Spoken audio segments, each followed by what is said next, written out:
तो लोगों में एक भावना आती है कि इसको बदल के देखा जाए। एक तो ये है। दूसरा, पूरा विपक्ष भारतीय जनता पार्टी से अलग होने की बात कर रहा है। ऐसी स्थिति में अगले साल जनवरी में राम मंदिर का उद्घाटन होना, एक उद्घाटन हो चुका जो लोकतंत्र का मंदिर था, और दूसरी आस्था के मंदिर राम मंदिर के उद्घाटन की तैयारी जोर शोर पे चल रही है, और वो भी प्रधानमंत्री नरेंद्र मोदी करेंगे। 140 करोड़ से ज़्यादा की संख्या हमारी हो गई है, तो उसको लेकर के 55 सीटें 5 राज्यों में बढ़ाई जाएंगी, जिसमें आंध्र प्रदेश, कर्नाटक, केरला, तमिलनाडु और तेलंगाना है। ये सीटें बढ़कर के हो जाएंगी 184। नमस्कार, ये आपका भारत लाइव है। हमने कल आपसे वादा किया था कि गेम समझिए का पार्ट 2 लेकर के आएंगे। पार्ट 1 कैसा लगा आपको, ये आप निश्चित रूप से कुछ हद तक बताए भी हैं, और हम चाहेंगे कि आगे भी आप बताएं कि पार्ट 1 और पार्ट 2 मिला करके आपको ये विश्लेषण कैसा लगा।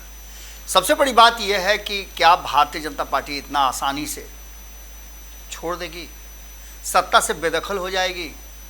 ऐसा तो लगता नहीं है।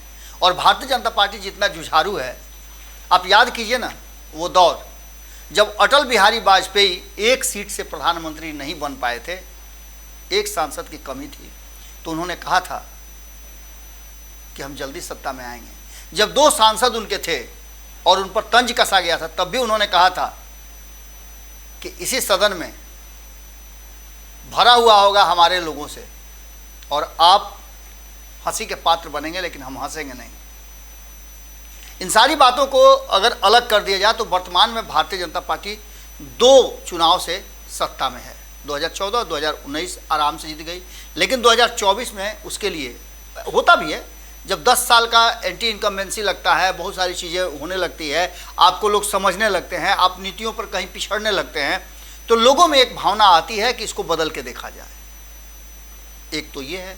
दूसरा, पूरा विपक्ष भारतीय जनता पार्टी से अलग होने की बात कर रहा है।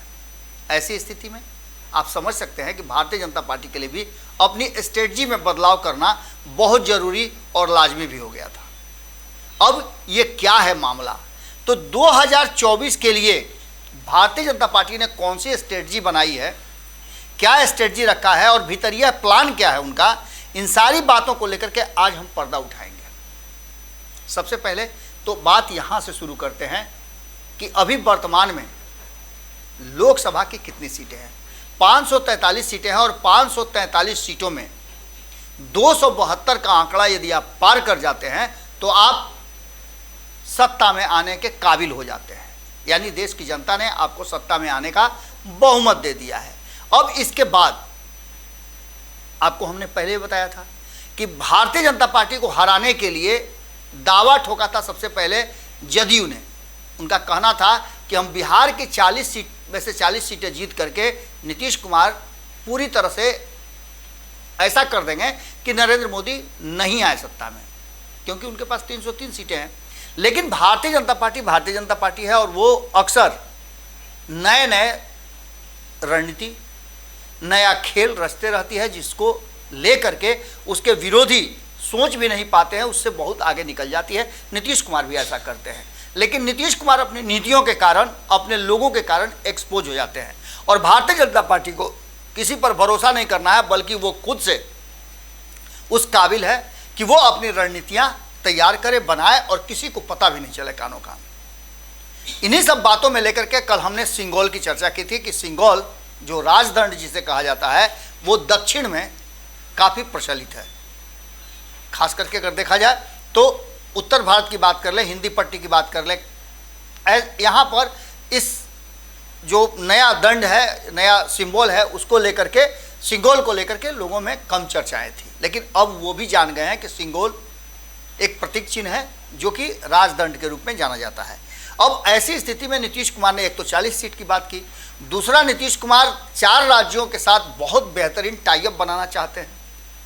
हालांकि टाइअप तो वो देश के अलग अलग राज्यों का बनाना चाहते हैं, लेकिन बिहार, बंगाल, यूपी और झारखंड, इन 4 राज्यों में जो सीटें हैं उनको लेकर के ये मानना है कि इनमें से 50% सीटें इस बार एकजुट होकर के ले लेंगे तो सत्ता में भारतीय जनता पार्टी को रोक देंगे और उसके बाद नई कहानी लिखी जाएगी। लेकिन भारतीय जनता पार्टी उससे बहुत तेज है।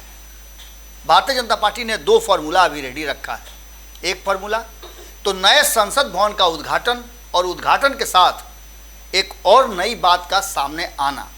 तो वहीं दूसरी तरफ अगले साल जनवरी में राम मंदिर का उद्घाटन होना। एक उद्घाटन हो चुका जो लोकतंत्र का मंदिर था, और दूसरी आस्था के मंदिर राम मंदिर के उद्घाटन की तैयारी जोर शोर पे चल रही है, और वो भी प्रधानमंत्री नरेंद्र मोदी करेंगे।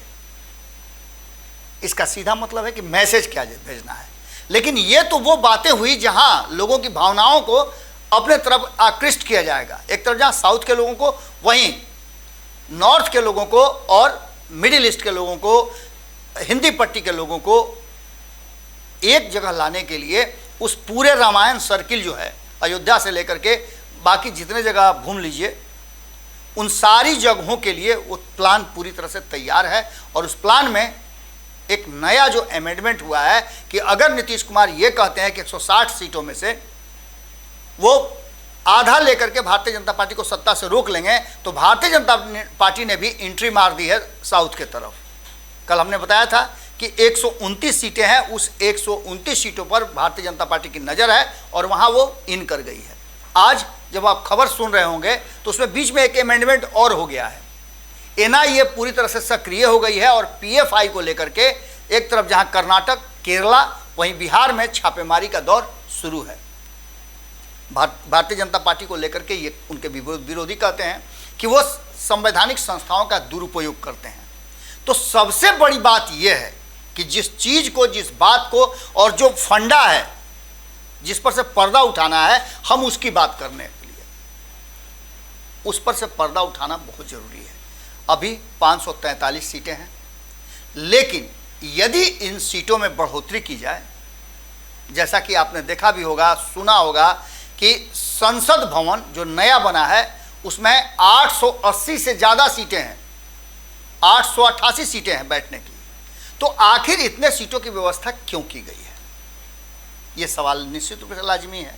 तो इसके पीछे की जो कड़ी है, जो भीतर खाने से निकल करके आ रही है कि भारतीय जनता पार्टी ने मन बना लिया है कि वो चुनाव से ठीक पहले एक बड़ा इस देश में परिवर्तन करना चाहती है, और उस परिवर्तन के साथ इस देश में जो लोकसभा की सीटें हैं वो बढ़ाई जाएंगी, और उसके हिसाब से भारतीय जनता पार्टी अपने विन विन कंडीशन के हिसाब से चीज़ों को सही ढंग से पोर्ट्रे करेगी। अब इसमें अगर देखा जाए तो दक्षिण के जो राज्य हैं, 5 राज्य, उनमें से जो हमने टोटल आंकड़ा निकाला है कि वर्तमान में 129 सीट है, इनमें 55 सीटों का बढ़ोतरी होगा जनसंख्या के आधार पर। 2011 के जनसंख्या के आधार पर बहुत कुछ हुआ था। अब जो वर्तमान स्थिति है, जो जनसंख्या बढ़ी है, 140 करोड़ से ज़्यादा की संख्या हमारी हो गई है, तो उसको लेकर के 55 सीटें 5 राज्यों में बढ़ाई जाएंगी, जिसमें आंध्र प्रदेश, कर्नाटक, केरला, तमिलनाडु और तेलंगाना है। ये सीटें बढ़कर के हो जाएंगी 184, और 184 सीटें बढ़ने के बाद भारतीय जनता पार्टी वहां अपना हिस्सेदारी खोजना शुरू करेगी और निश्चित रूप से लोगों को प्रभावित भी करेगी। तो वहीं आपको बता दें कि जो हिंदी पट्टी के राज्य हैं, ऐसे 8 राज्य हैं जहां सीटों की बढ़ोतरी की बात की जा रही है। इन 8 राज्यों में 216 सीटें हैं। आंकड़ों को ध्यान दीजिएगा कि 216 सीटें हैं, जिसमें से बढ़ोतरी 182 की हो रही है, और ये सब मिलाकर के 398 हो जाते हैं, जो कि 84% के आसपास वृद्धि के साथ अगर सीटों को बढ़ाया जाता है तो हो जाते हैं। तो आप समझ सकते हैं कि जैसे उत्तर प्रदेश की बात करें, उत्तर प्रदेश में वर्तमान में अभी 80 सीटें हैं, वहाँ 67 सीटें बढ़ाने का जो एक प्लान बनाया जा रहा है, जिसमें से 147 सीटें हो जाएंगी। तो यहाँ आप समझ लीजिए कि भारतीय जनता पार्टी अपना खेला कर देगी। इस तरह से राजस्थान, मध्य प्रदेश, बिहार, झारखंड, हरियाणा, छत्तीसगढ़, दिल्ली, इन सब में जो वर्तमान सीटें हैं, उन सीटों में 216 सीटों में से वर्तमान जो हैं उनमें 182 की बढ़ोतरी करके 398 हो जाएगा। वहीं आपको बताया कि नॉर्थ ईस्ट की बात करें तो नॉर्थ ईस्ट में भी 8 राज्य हैं। इन राज्यों में कुल 25 सीटें हैं और इन 25 सीटों में 9 सीटों की बढ़ोतरी करके 34 सीटें हो जा रही है। अगर इसको नट सेल में देखें तो जो हमारे पास आंकड़े हैं कि 370 सीटें, जो हमने आंकड़ा आपको बताया उसमें 370 सीटें हैं, उन 370 सीटों में जो सामने नजर आ रहा है उसके हिसाब से 246 सीटें बढ़ रही हैं। मात्र इन 370 सीटों वाले राज्य में 246 बढ़ रही है, यानी 616 का आंकड़ा बढ़ करके हो जाता है। तो ऐसी स्थिति में आप समझ सकते हैं कि 309 सीटें आगे बढ़ करके हो जाएंगी बहुमत के लिए और ये लड़ाई बहुत गंभीर हो जाएगी। कुल अब जो है वर्तमान में पहले 28 राज्य और 8 केंद्र शासित प्रदेश थे। धारा 370 खत्म होने के बाद 29 राज्य और 9 केंद्र शासित प्रदेश हैं। इन सब पर भारतीय जनता पार्टी का फोकस है और गेम समझने में यही समझना है कि अगर सीटों की बढ़ोतरी होती है तो भारतीय जनता पार्टी अपने हिसाब से चीज़ों को जोड़ेगी। आपको याद होगा कि बिहार से जब झारखंड बटा था तो क्या हुआ था। शिबू सोरेन जो उस झारखंड की डिमांड कर रहे थे, मुख्यमंत्री की कुर्सी उन्हें मिली थी। दूसरी बात, भारतीय जनता पार्टी जिसने अलग करने के लिए अध्यादेश जारी किया वो सत्ता में आई। अब इस फंडा के साथ देखना होगा कि नीतीश कुमार, उनकी टीम और जो साझा विपक्ष बन रहा है कांग्रेस के साथ, वो विपक्ष कैसे इन चीज़ों को और इस रास्ते पर चलते हुए भारतीय जनता पार्टी को बैकफुट पर लेके आएगी। हालांकि लड़ाई कड़ी होने जा रही है और अगर सीटों का हेर फेर हुआ, अगर सीटों की बढ़ोतरी हुई तो निश्चित रूप से एक नया ट्विस्ट आएगा इस देश की राजनीति में और भारतीय जनता पार्टी ऐसा करने के लिए जानी जाती है। बस आज की कहानी यहीं स्टॉप करते हैं, इस उम्मीद के साथ कि आप इस पर अपना विचार जरूर देंगे। आपके विचार के बाद हमें इस बात का एहसास होगा कि ये जो गंभीर बातें हम भीतर से निकाल करके ले आते हैं उस पर आप कितना तवज्जो देते हैं, कितना ध्यान देते हैं और हमारा मार्गदर्शन आप कैसे करेंगे। बहुत बहुत धन्यवाद। नमस्कार।